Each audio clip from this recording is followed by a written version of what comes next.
Hi guys, myself Rohit Sharma. Welcome to my YouTube channel superior science tech. इस video में हम क्या पढ़ने वाले हैं। इस वीडियो में हम एक नए टॉपिक के साथ प्रेजेंट है जो कि है मोमेंटम। मोमेंटम एक्चुअली होता क्या है। The quantity of motion of a moving body measured as a product of its mass and velocity. तो मोमेंटम उसको कहते हैं कि कोई भी मूविंग ऑब्जेक्ट का जो मास और वेलोसिटी का प्रोडक्ट का क्वांटिटी जो बताता है वो मोमेंटम होता है। सपोज मान लीजिए एक बॉलर है और उसके हाथ में एक बॉल है और जो कि है 500 ग्राम का है। तो वो अगर वो बॉलर वो बॉल को थ्रो करता है तो वो उसका बॉल का मोमेंटम कितना होगा। उसका बॉल का मोमेंटम होगा वो बॉल का जितना मास है और वो जिस वेलोसिटी से वो बॉल जा रहा है उसका दोनों का प्रोडक्ट वो मोमेंटम होगा उस बॉल का। नेक्स्ट है उसका फार्मूला।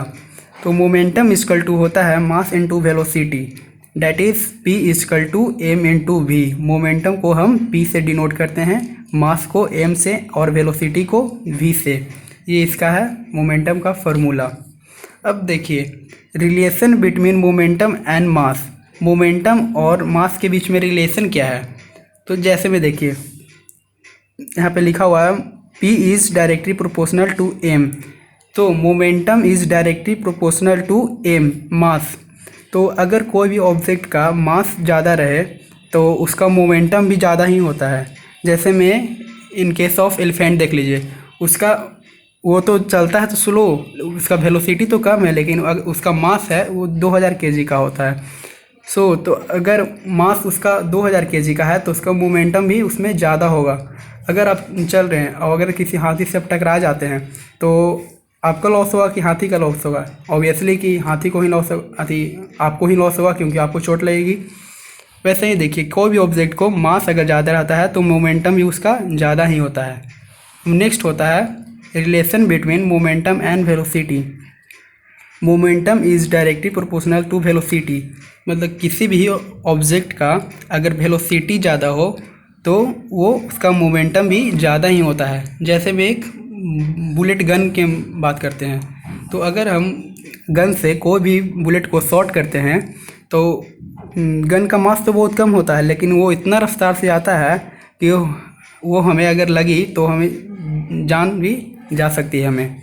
तो momentum is directly proportional to velocity. मतलब अगर वेलोसिटी ज़्यादा होगा तो वो उस ऑब्जेक्ट का मोमेंटम भी ज़्यादा ही होगा।